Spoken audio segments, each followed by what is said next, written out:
तभी की भाजपा अगर आप देखिए तो एक ट्रांसपेरेंट थी, अकाउंटेबल थी, दोस्ती की भावना से चलती थी, कोएग्जिस्टेंस की भावना के साथ चलती थी।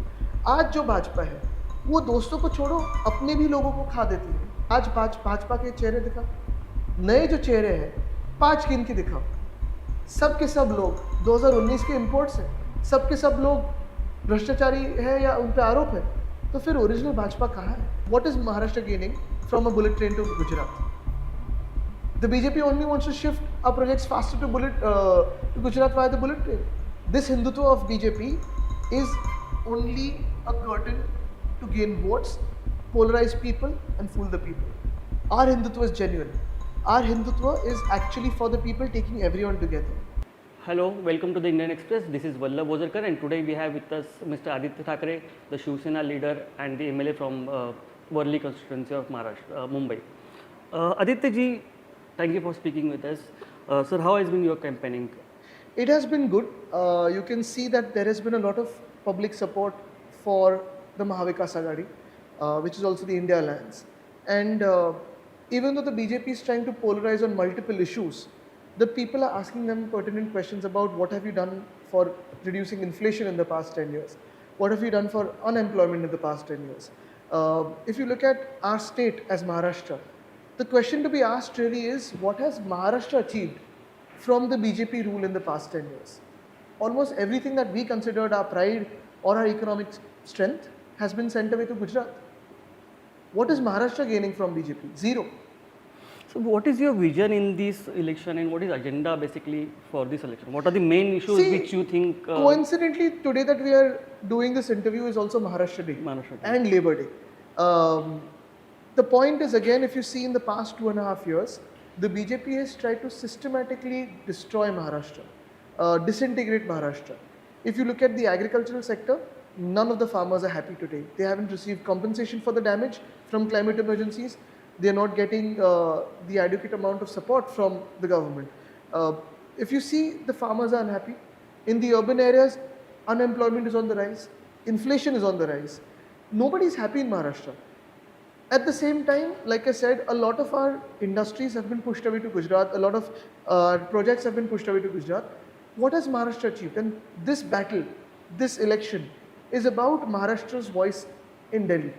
The BJP is trying to completely subvert our voice. We are against that. Apart from that, if you look at other states across the country, the South has decided to vote against the BJP.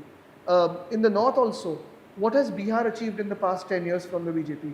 What has UP gained from BJP? What has Rajasthan gained from BJP?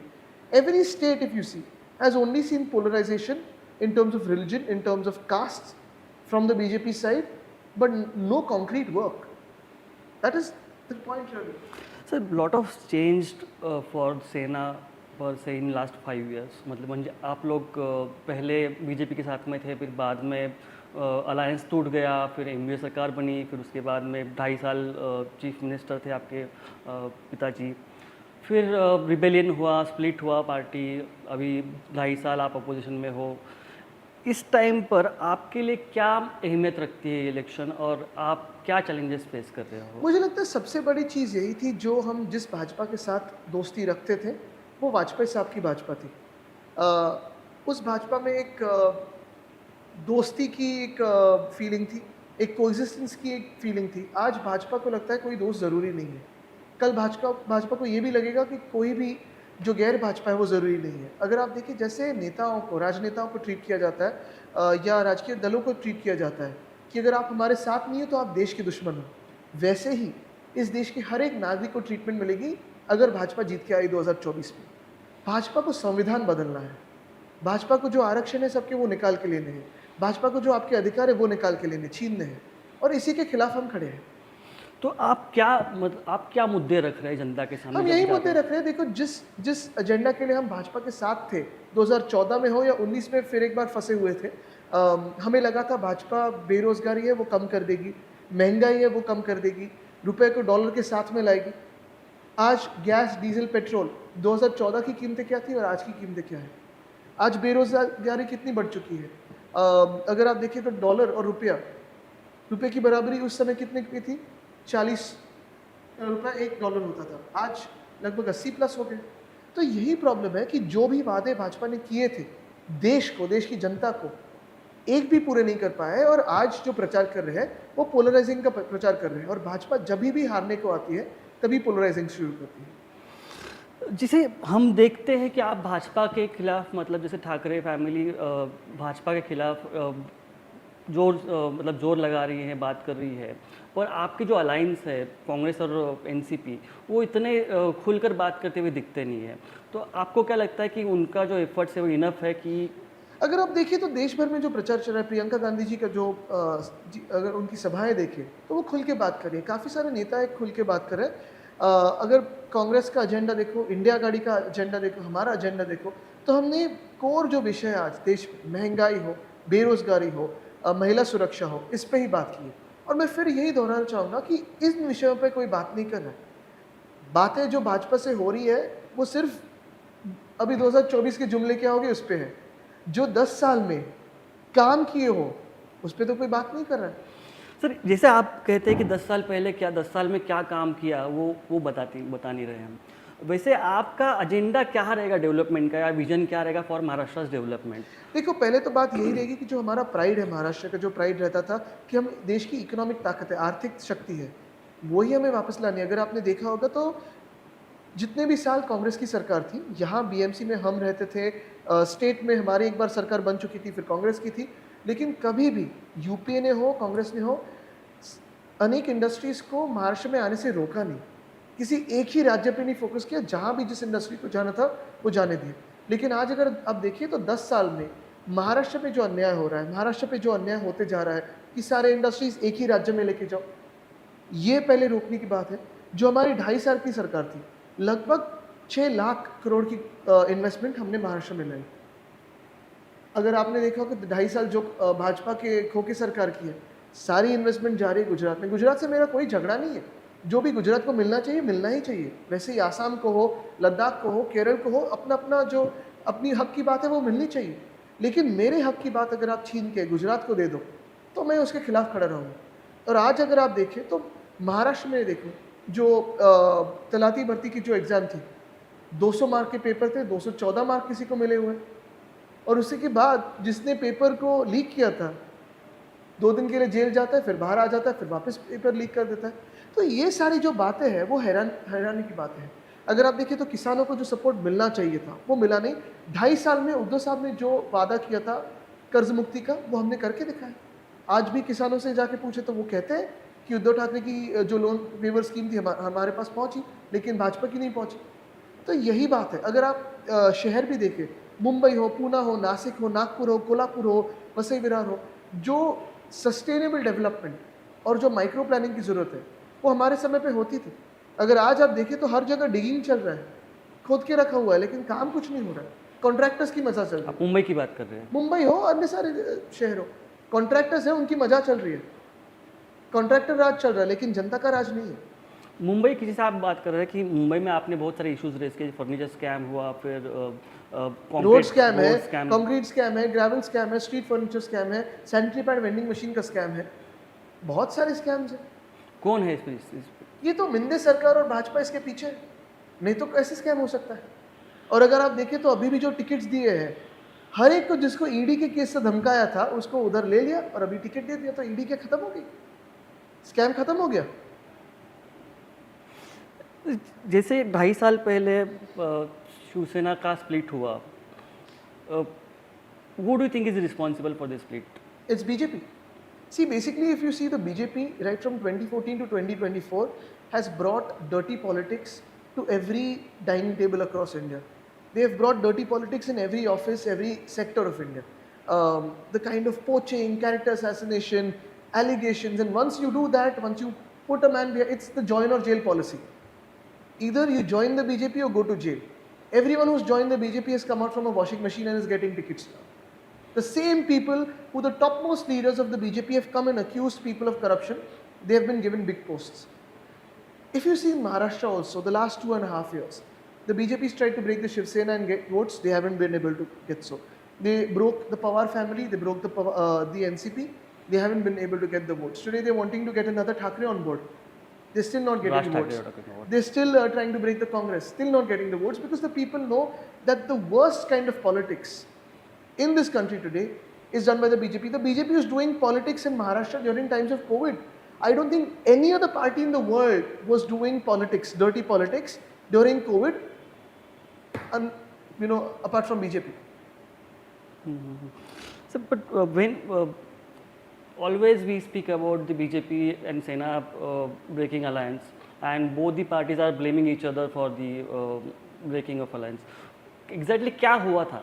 देखिए बात सीधी है, बात साफ है। 2014 तक तो हम उनके साथ ही थे, 25 साल उनके साथ रहे हैं, सबसे कठिन कालों में उनके साथ रहे हैं, उनके नेताओं के कठिन कालों में साथ रहे हैं, और आज वही नेता जो सारे बड़े नेता हैं उनके, वही नेता आज हमारे पार्टी को तोड़ने आ रहे हैं। लेकिन अगर आप देखें तो सारे के सारे उनके नेता, उनके साथ हमारी अच्छी दोस्ती थी। उसी के बाद अगर आप देखें तो 2014 में लोकसभा के पोल्स पे हमारी ज़रूरत थी, हम उनके साथ रहे। ऐसे क्या बदला जो 2014 के विधानसभा में अक्टूबर में हमारी ज़रूरत नहीं लगी? उन्होंने अलायंस तोड़ी थी। क्या हम हिंदू नहीं थे तब? 2019 में हमारी ज़रूरत पड़ी, साथ में गए उनके, प्रचार किया, सब वो जो प्रचार का साथ था वो हमने दिया। लेकिन 2019 के अक्टूबर में वापस विधानसभा में जो उन्होंने वादे किए थे वो तोड़ दिए, सारे वादे तोड़ दिए उन्होंने। तो यही बात है कि ऐसी क्या बात बनी कि जो हम लोकसभा के लिए साथ में चाहिए थे लेकिन विधानसभा के लिए नहीं चाहिए? क्या हम हिंदू नहीं थे तब? क्या हम उनके नेचुरल अलायंस नहीं थे 2014 में और 2019 में? क्या रीज़न था आपको? रीज़न यही है कि भाजपा जो भी वादे करता है वो जुमले बना देता है, फंसा देता है, तोड़ देता है बात। तो उनके साथ कैसे रहे? अगर बेसिक ट्रस्ट फैक्टर ना रहे तो फिर क्यों रहे साथ में? आदित्य जी, 2022 में आपकी पार्टी टूट गई, शिंदे जी छोड़ के चले गए, तो सूरत गए, सबने बोला, फडणवीस जी ने ओपनली बहुत बार कहा कि मैं पार्टी तोड़ के वापस आया। लेकिन अमित शाह जी और कुछ अलग लोग बोलते हैं कि पार्टी टूटी, सेना टूटी बिकॉज पुत्र प्रेम था, पुत्र प्रेम की वजह से पार्टी टूटी। एग्जैक्टली क्या हुआ था इस दौरान? देखो बात सीधी है। अगर पुत्र प्रेम की बात करें तो ऐसे कहा जाता है कि शिवसेना, भाजपा कहती है कि शिवसेना पुत्र प्रेम की वजह से टूटी, राष्ट्रवादी पुत्री प्रेम की वजह से टूटी, और हम यही कहते हैं कि फिर हम भी वर्ल्ड कप पुत्र प्रेम की वजह से हारे हैं। अगर वानखेड़े में खेलते तो जीत जाते। लेकिन यही बात है 2022 में जो सारे के सारे शायद भ्रष्ट लोग, क्योंकि अभी भाजपा के वॉशिंग मशीन में जाके भाजपा को लगता है वो साफ हो गए, लेकिन जनता के आंखों में जो भाजपा ने ही आरोप लगाया वो भी अभी जिंदा है। ये लोग भाग के गए थे सूरत, ये डरपोक लोग थे, सूरत जाके खुद को बदसूरत करके आए। एक तरह से अगर आप देखें तो चर्निंग हुई, पतझड़ हुई, जो सूखे हुए पत्ते थे वो उसकी पतझड़ हुई। अगर आप देखें तो शिवसेना जो है वो अपनी रूट्स में बहुत स्ट्रांग है, जनता में अभी भी दिलों में शिवसेना है, और यही हम आगे लेके जा रहे हैं। बीजेपी का ये भी कहना है कि आप you have deviated from Hindutva ideology, you have. देखिए बाजपा के हिंदुत्व और हमारा हिंदुत्व में काफ़ी फ़र्क है, बहुत सारा अंतर है। हमारा हिंदुत्व है वो यही कहता है हृदय में राम और हाथ को काम। हृदय में राम हर एक के है, लेकिन आज हाथ को काम किसके हाथ में है? बेरोजगारी तो बढ़ती जा रही है, और इसी बात को हम आगे लेके जा रहे हैं। अगर आप देखें तो यही हमारा हिंदुत्व है, पोलराइजिंग वाला हिंदुत्व नहीं, सबको साथ में लेने वाला हिंदुत्व है। और हमारा हिंदुत्व सिर्फ चुनावी हिंदुत्व नहीं है। 2018 में जब भाजपा राम मंदिर भूल चुकी थी तब हमने जाके याद कराया उनको कि ये राम मंदिर बनाओ, पहले मंदिर फिर सरकार, ऑर्डिनेंस लाइए। आज जो राम मंदिर बन चुका है वो सुप्रीम कोर्ट की वजह से है, भाजपा को उसमें कोई लेना देना नहीं है। सिर्फ क्रेडिट के लिए उन्होंने होर्डिंग्स लगाया और एक सेरेमनी की थी, लेकिन शंकराचार्य जी को बुलाया नहीं था। और यही बात मैं कहना चाहता हूँ कि भाजपा का जो हिंदुत्व है वो सिर्फ चुनावी हिंदुत्व है। जब भी भाजपा चुनाव हारने को ऐसे लगता है कि चुनाव हारेगी, तब उनको हिंदुत्व याद आता है। हमारा हिंदुत्व यही है, रघुकुल रीत सदा चली आए, प्राण जाए पर वचन न जाए। आज हमारी कंपैरिजन कीजिए भाजपा से, जो वचन हमने दिए हैं वो पूरे किए हैं, भाजपा ने एक भी वचन पूरा किया है? कैसे रहे आपके लिए 2.5 साल जहाँ पर आपकी पार्टी टूट गई, आपके करीबी लोग आपको छोड़ के चले गए, आपके 2/3 बहुत सारे करीबी लोग छोड़ के चले गए, बहुत सारे लोगों पे जिन पे आरोप लगा था, जो डरपोक थे वो निकल के गए। एक तरह से ये भी देखने को आया कि जो डरपोक थे वो भी सारे के सारे लोग भाजपा में जाके बैठ चुके हैं। यही बात मैं दोहराना चाहता हूँ कि जो देवेंद्र फडणवीस जी ने गंदी राजनीति की शुरुआत की महाराष्ट्र में, दो पार्टियों को तोड़ने की, एक परिवार को तोड़ने की, एक परिवार को दूसरे परिवार को चुनाव में आमने सामने लाने की, यही बात कोई भी महाराष्ट्र में पसंद नहीं करता। ये बाहरी राजनीति है, ये कभी भी महाराष्ट्र की राजनीति नहीं थी। और ये बदला की जो भावना उनमें है, उनकी जो छवि आज बन चुकी है महाराष्ट्र में, जाके किसी भी आम नागरिक से पूछे। आप शिवसेना मतलब 25 साल बीजेपी के साथ में अलायंस में रही है, आपको क्या फ़र्क दिखता है उस अलायंस में और अभी के बीजेपी में? तभी के भाजपा अगर आप देखें तो एक ट्रांसपेरेंट थी, अकाउंटेबल थी, दोस्ती की भावना से चलती थी, कोएग्जिस्टेंस की भावना के साथ चलती थी। आज जो भाजपा है, वो दोस्तों को छोड़ो, अपने भी लोगों को खा देती है। अगर आपने देखा होगा तो ये मिंदी सरकार में मुख्यमंत्री कहाँ से बनाए हुए, लीगल मुख्यमंत्री बाहर से लिए हुए, जिन पे करप्शन के आरोप थे, जिनके जो सहकारी थे उनको अरेस्ट किया था, भाग के गए गुजरात, चलो मुख्यमंत्री बना दिया। फिर 2 डीसीएम बनाए हैं, एक शायद भाजपा के हो, एक तो बाहर के हैं। फिर 10 लोग हैं इस कैबिनेट में जो हमारी टूटी हुई मिंदीगढ़ से है। 10 उसमें से फिर 10 लोग हैं भाजपा से, वो भी 6 ही लोग ओरिजिनल भाजपा के, 4 लोग तो 2019 में ज्वाइन कर चुके हैं। 9 लोग हैं टूटी हुई एनसीपी से। स्पीकर जो बनाया उन्होंने 3 पार्टी हॉप करके भाजपा में गए। तो मेरा यही सवाल है आज कि ओरिजिनल भाजपा का कार्यकर्ता आज भाजपा में कहाँ है?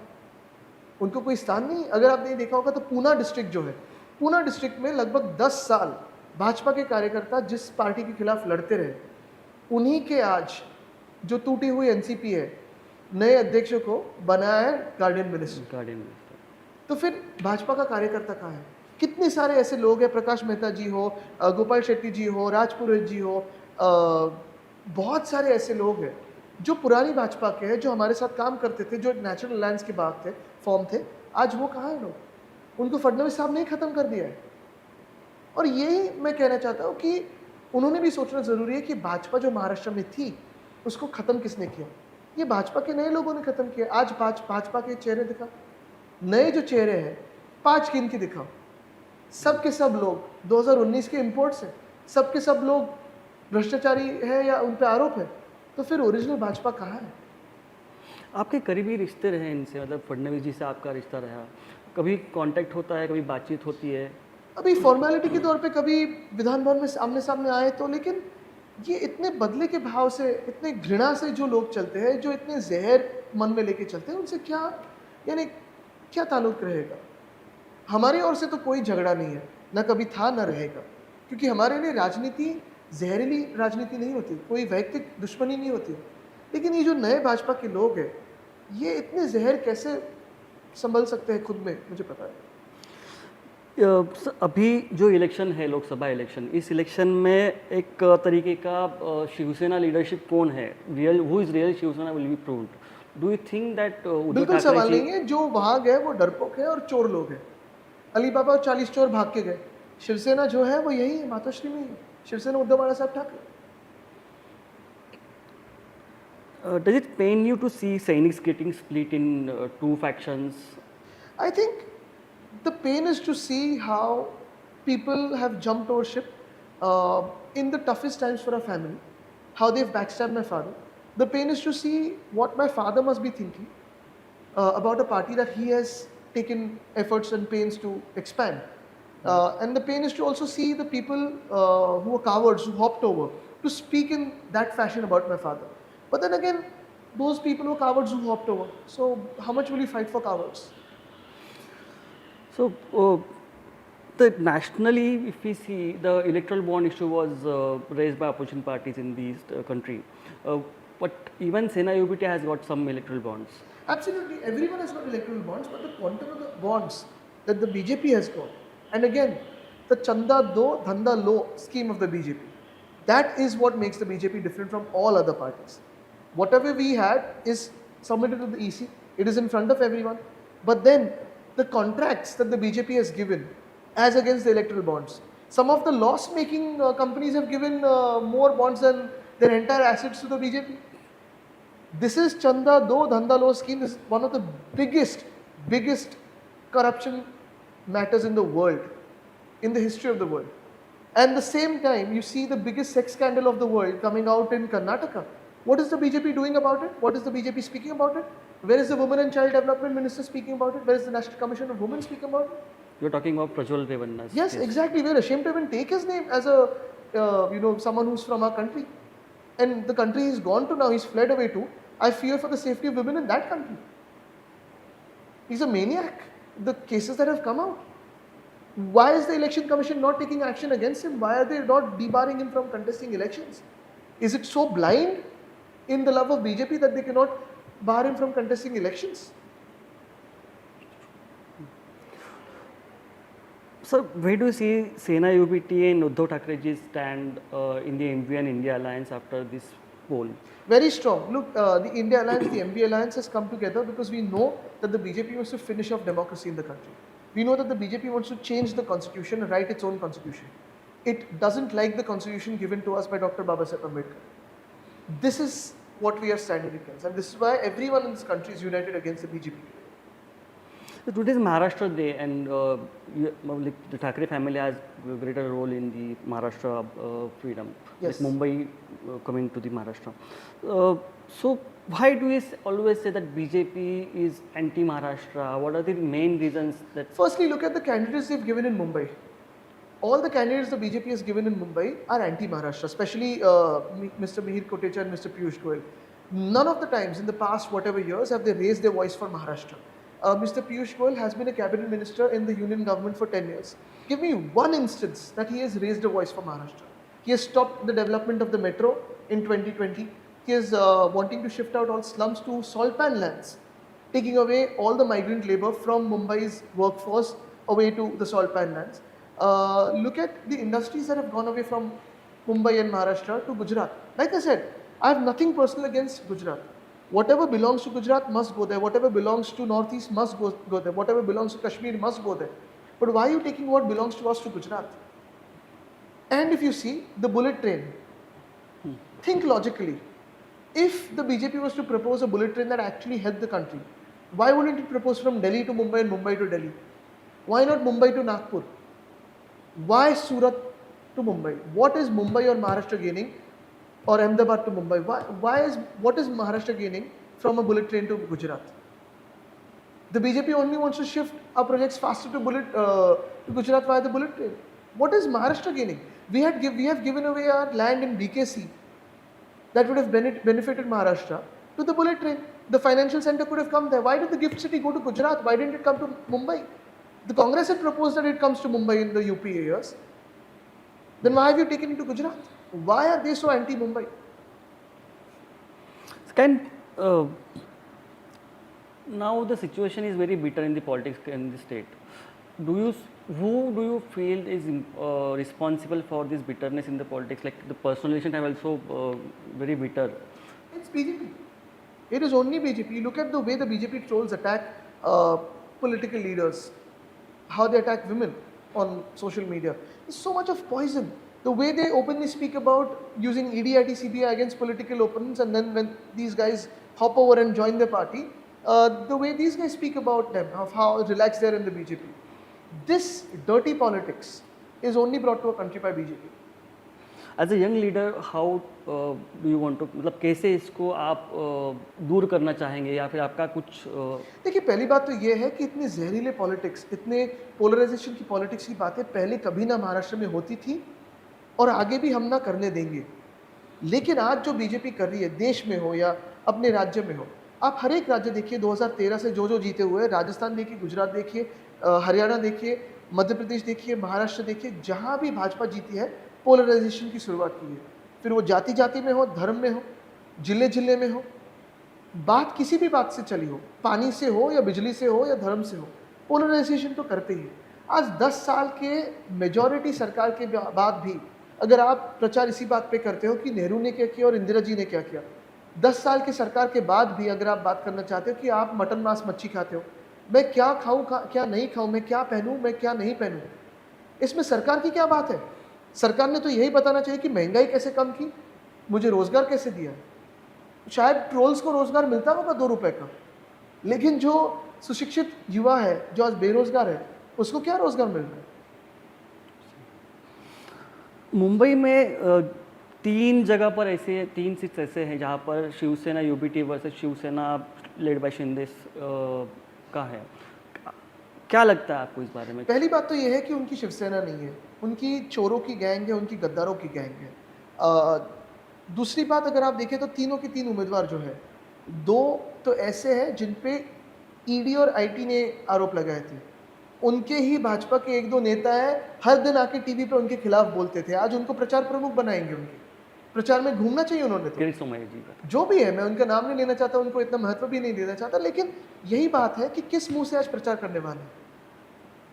वाइकर साहब पे जो आरोप लगाए थे, जो कार्रवाई उनके क्लब पे होने वाली थी, क्या अभी वो कार्रवाई रुकेगी बीएमसी से? क्या कोर्ट में आप जाके कहोगे कि ये हमारी गलती थी? जो यामिनी जी पे उन्होंने आरोप लगाए थे, जो यशवंत जी पे आरोप लगाए थे, क्या अभी वो ईडी बोल दे कि हम भूल गए क्यों इन पे आरोप लगाए थे? और जो तीसरे महाशय है, साउथ सेंट्रल से लड़ रहे हैं, उन पे तो काफ़ी महिलाओं ने आरोप किए हैं। तो जैसे वो कर्नाटका के केस है, शायद ऐसे केस यहाँ भी हो सकती है। क्या महिला सुरक्षित फील करेंगे इनके, अगर ये जीत के आया तो? What is your estimate about for the seats the MUP will ज़्यादा से ज़्यादा, number? ज़्यादा से ज़्यादा, सर शिवसेना 21 सीट लड़ रही है, तो उसमें से आपको कितना? ज़्यादा से ज़्यादा। और मैं एमबीए की बात कर रहा हूँ। और बस बीजेपी के पास में आते हैं, can BJP and Shivsena will पास come में नहीं, दूर ही रखो उनसे भाई, जहर नहीं चाहिए। क्या आप बीजेपी और शिवसेना कभी साथ में आ सकते हैं वापस? देखिए, यही बात मुझे बहुत सारी बार पूछी गई। अगर आपने बीजेपी का प्रचार देखा होगा 10 सालों में, अगर आपने उनका बर्ताव देखा होगा, उनकी जो एक नीति है विश्वासघात करने की, ये तो बात है ही, लेकिन अगर आप देखें तो उनके मन में जो जहर है, वो जहर डॉक्टर बाबा साहब अम्बेडकर के खिलाफ है, वो जहर अपने संविधान के खिलाफ है, वो जहर हमारे लोकतंत्र के खिलाफ है। और जब तक ये जहर उनके मन में है, उनके दिल में है, उनके साथ युति नहीं बन सकती, क्योंकि हमें देश के संविधान का रक्षण करना है, हमें देश के लोकतंत्र का रक्षण करना है। जैसे ही मैं कह रहा हूँ कि आज अगर आप देखें तो राजकीय नेताओं को टारगेट किया जा रहा है, प्रेस के काफ़ी सारे लोगों को टारगेट किया जा रहा है, कल तो हर एक नागरिक को टारगेट किया जाएगा, हर एक के फ़ोन पे पेगासस आ जाएगा, आपके घर में सीसीटीवी लगाएंगे कि आप क्या खाओ क्या नहीं खाओ, क्या पहनो क्या नहीं पहनो। तो भाजपा हर एक के घर में क्यों घुसना चाहती है?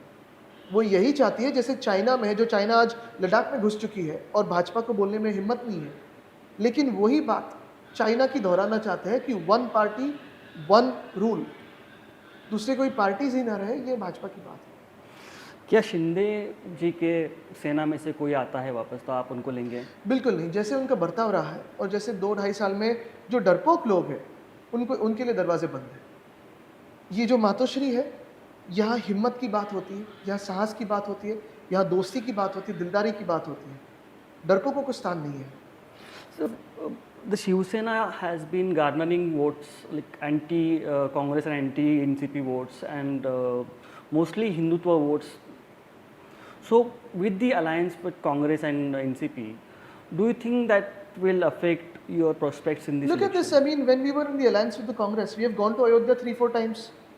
We haven't changed our Hindutva, neither has the Congress changed its agenda. For a democracy to survive, no party needs to change its agenda. What we need to think of is how will democracy survive first? How will our constitution be protected? That is the most important thing on our agenda today. So, 5 points which MVA government will do after coming to power. Firstly, restore the pride of Maharashtra. Today, if you see, Maharashtra is made to be bowing down to Delhi in every aspect, be it GST, be it industries, be it even politically, be it economically. We will not bow down to Delhi in terms of being the state that we are today. Two, the investments that we were bringing in back then as MBA government, even though there was BJP at the center, we were still successful in bringing in investment. We will start doing that again, because for us, what is most important is employment to the youth. Three, if you look at the healthcare systems that we had set up back then during COVID and after that also, everything is being systematically destroyed. Fourth, today if you see, goons are going and cutting reels in Mantralaya. You have two ministers who have cases against them or allegations against them for insulting women, to raping and mistreating women, but both of them are still ministers there. We need to do our best to restore crime, restore law and order in a state of in state of Maharashtra against crime today. And the most important thing today is, like I said, our pride has been damaged because agriculture today, farmers are feeling the brunt of government policies. We need to bring back faith of the farmers into our government. We need to bring back faith of the people that we will be hard on crime, we will finish crime, we will restore the urban development which is sustainable. Look at all of these policies today. Each and every aspect of Maharashtra is being damaged by the BJP. We need to work on that. Uh, when we were talking about BJP and Hindutva and all this, is it new Shiv Sena that we are seeing? It is the new BJP that we are seeing. This Hindutva of BJP is only a curtain to gain votes, polarize people, and fool the people. Our Hindutva is genuine. Our Hindutva is actually for the people, taking everyone together. The BJP, in the name of Hindutva, wants to finish off democracy and finish off our constitution. Their Hindutva is electoral Hindutva. Ours is genuine Hindutva. Thank you so much, Aditya ji. Thank you.